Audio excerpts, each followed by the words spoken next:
Greetings and welcome, people. I know I've said this before and I'll say it again. This is likely to be a rather short vlog because I'm in something of a predicament. Bit of a pickle, you'd say. You might say. I've come down with an annoying malady. I have vlogger's block. I'm bunged up as far as things to vlog about are concerned. I'm not saying there aren't any things I can vlog about. Just right at this very moment, I'm stumped. I'm stuck. So I thought I'd go out and make a vlog about being stuck for ideas for making a vlog. Because that makes sense, doesn't it?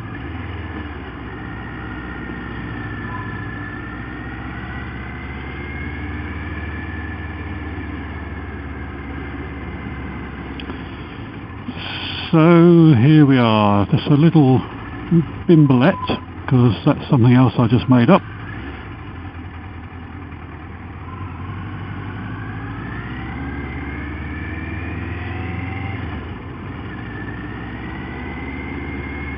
The weather is a little unpredictable today,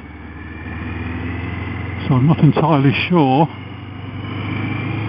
how we're going to get on, but it looks fairly decent out there at the moment, so I think we're okay for a little while.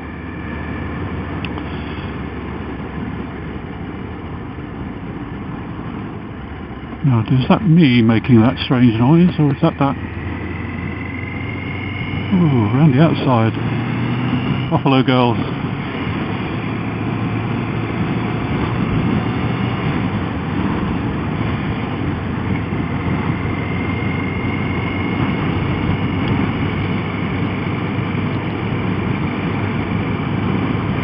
So one thing I thought I could have a little chat about, if you can hear me above this wind noise.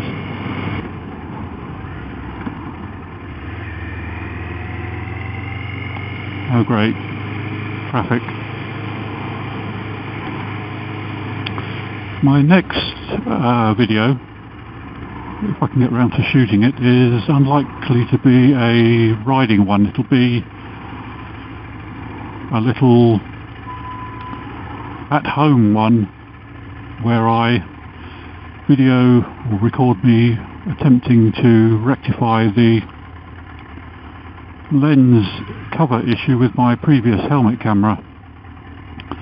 You may remember a couple of videos ago I mentioned that I now have a new helmet camera made by the same people that the previous one was made by. I did mention that I was having issues with the clear lens cover becoming hazy and causing problems with the quality of the video. I mean, it's only 1080p 30, but it still needs clear. Oh, what is going on here? Oh, dearie me. Oh, there be muck spreading around here. Not that that's a West Sussex accent. No idea what accent that was. So yes, I will be endeavouring to get that filmed. I believe I have everything I need now. I'm hoping it will work how I intend it to, or how it will go how I intend it to. And that, I think, will be something a little bit different. I know sometimes motor vloggers do say, oh, I thought I'd do this video because I thought it was something different instead of just riding around, and some motor vloggers do workshop type videos, so I suppose this is going to be along that line, a little, again, not so much an educational or instructional video, just something different.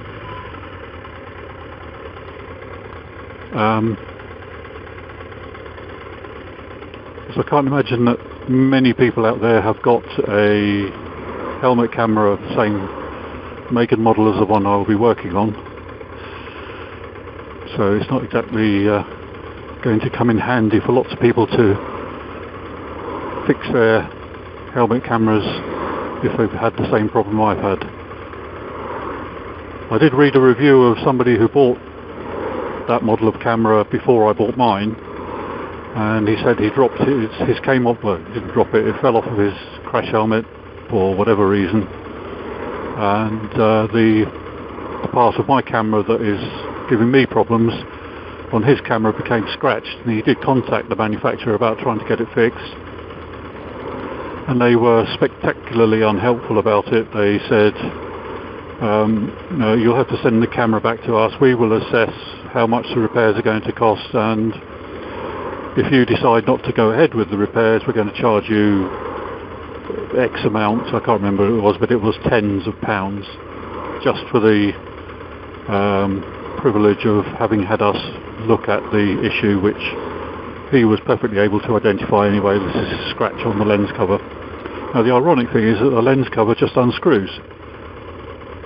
So it would have been perfectly feasible for them to say, yes, we'll send you a new lens cover, it'll cost you, I don't know, 10, 20 pounds or however many euro, and we'll send it to you, and it's at your own risk, you do the work. If you find that it's no longer waterproof after you've done it, that's down to you. But no, they said, nope, send it back to us at your expense. We will take a look at it and assess what's required, and then let you know how much we're going to charge you for simply unscrewing the lens cover and screwing a new one on.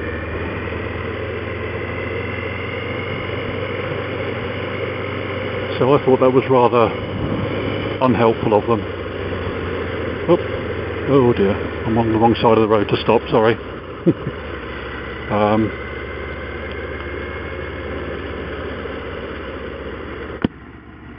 So when you hear things like that, you may think it's a little strange to stay with the same camera manufacturer when I buy a new one, but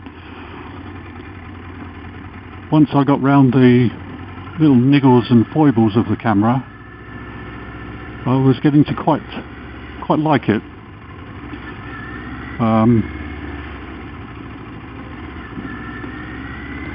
Good grief, what is going on?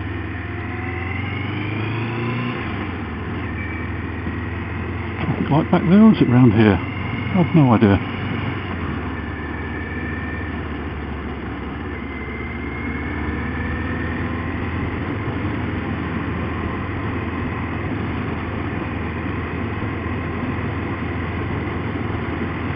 Well, I won't be coming back this way, and those clouds are looking rather grim up ahead. I think I might curtail this little ride.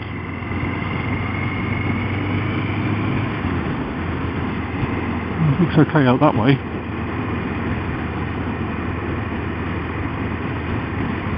I should head in that direction instead.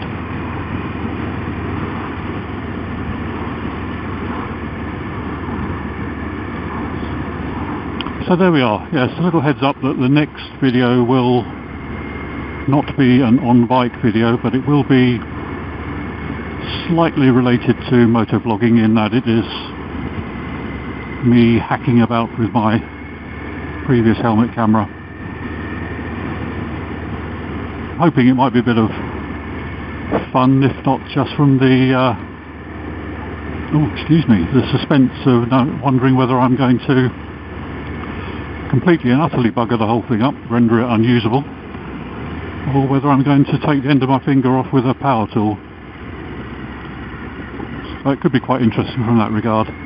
Like I say, probably not much of interest from a technical how-to point of view, because if you haven't got one of these cameras, you're unlikely to be wanting to do such a procedure. Excuse me. But maybe it's might be more of interest from a point of view of just because you've got a problem with a piece of equipment or something doesn't mean it's finished, doesn't mean you can't do something about it. Especially if it's out of warranty or It's no longer current product, therefore the manufacturer is unlikely to be able to offer any assistance with it, and it's not that common a piece of kit, so that it's very difficult to find spares and get places to repair it. And obviously if I had a GoPro or a Drift or one of the other mainstream cameras, I would probably just been able to buy a replacement lens cap or whatever it was I needed. You can buy quite a few parts and spares on eBay and other websites. You say there, thank you very much.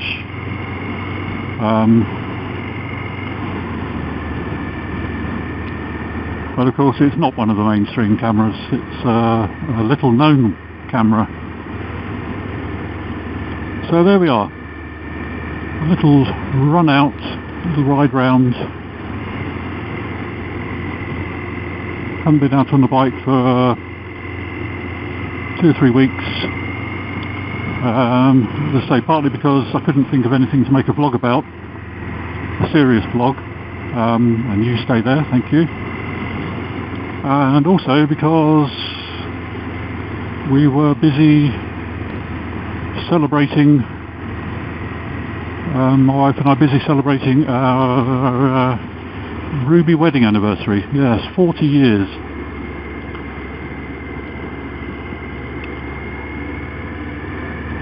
Which, yeah, it was a pleasant time was had by all. Apart from the absolutely god-awful train journey to Bath and back.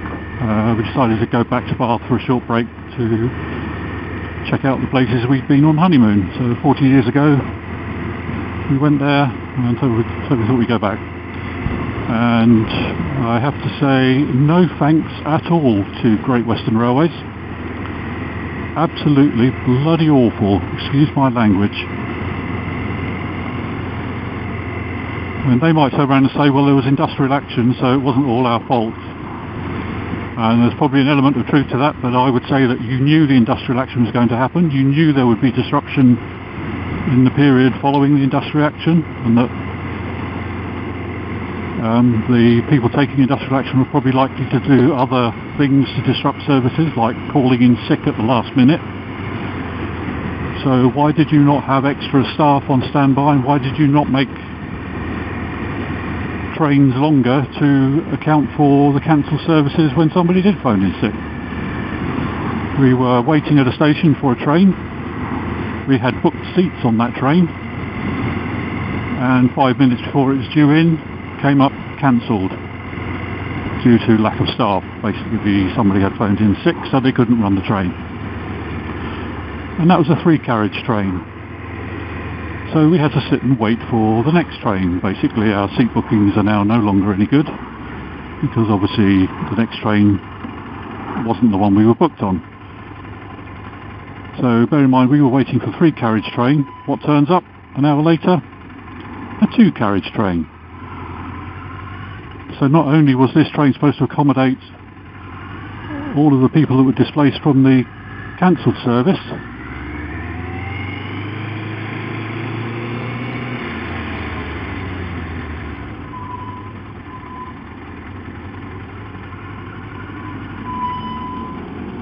you going? Go.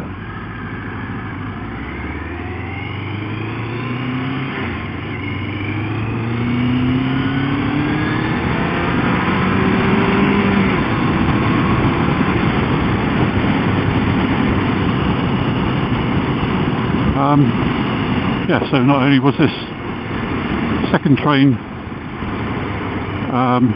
having to accommodate the people that were not able to get on the previous train, but of course it had its own passengers that were booked, etc.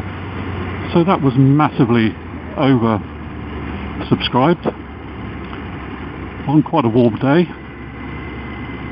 having to stand pretty much all the way from Fareham to Bath. So my question after following that was, why didn't they take the 3 carriages of the cancelled train and join it onto the 2 carriages of the next scheduled service, run it as a 5-carriage, and everybody's happy. Well, happier. No, of course not. There was probably 3 empty carriages sitting at the place where the train was when the service was cancelled, and the passengers were having to... oh no, all flipping traffic lights. Good grief, what is going on?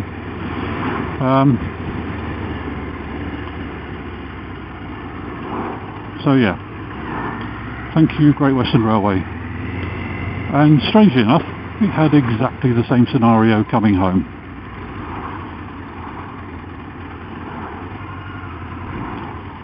Although our train wasn't cancelled, but the train before ours was cancelled. So, same situation. Again, booked seats on the return train. Absolutely no chance of getting those seats. So, they wonder why people are reluctant to use public transport.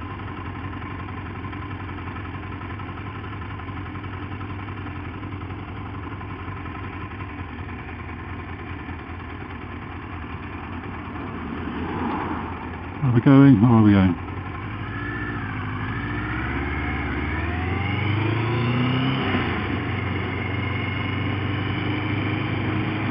Yep, we're going.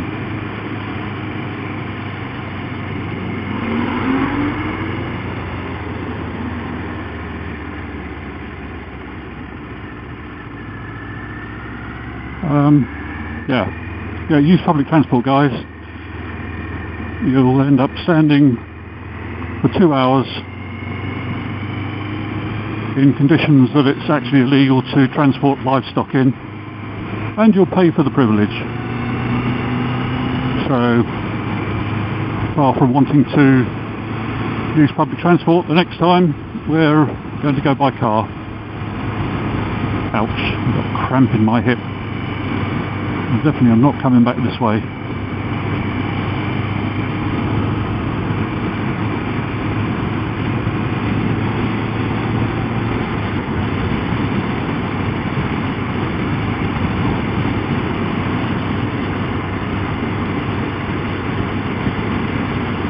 But in between the rubbish train journeys, our short break in Bath was absolutely wonderful. I highly recommend it. And the bed and breakfast we stayed in was 3 Abbey Green. Yes, number 3, Abbey Green. It's a Georgian townhouse right in the middle of Bath. Handy for just about everything. Literally 2 minutes walk from the Roman baths and the Abbey and the river. Yep, recommend 3 Abbey Green. And they're not paying me to say that. We paid full price for our stay, and it was excellent value. Fantastic breakfast.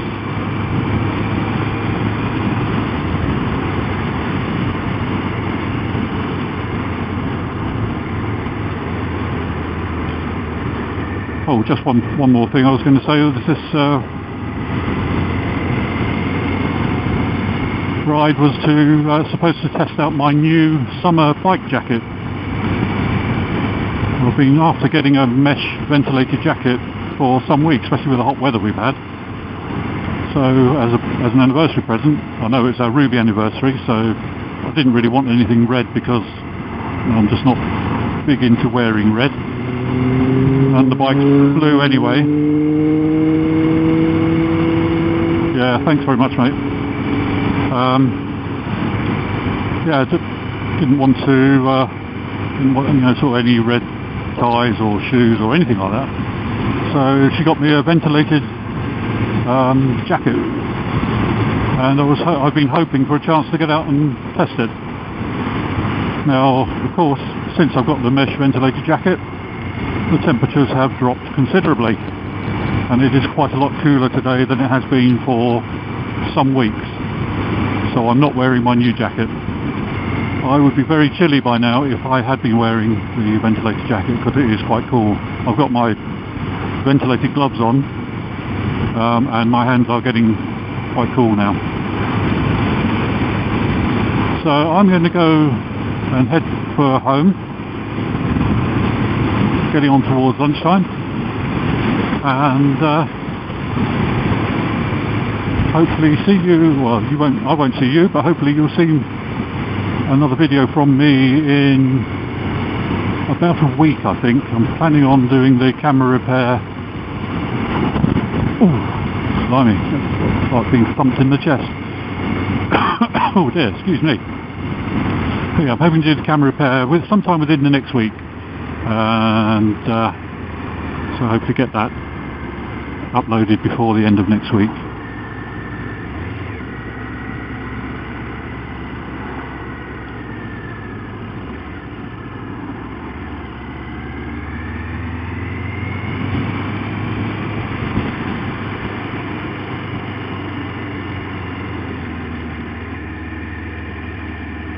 So thanks for taking a look, and catch up with you next time. Bye for now. Cheerio.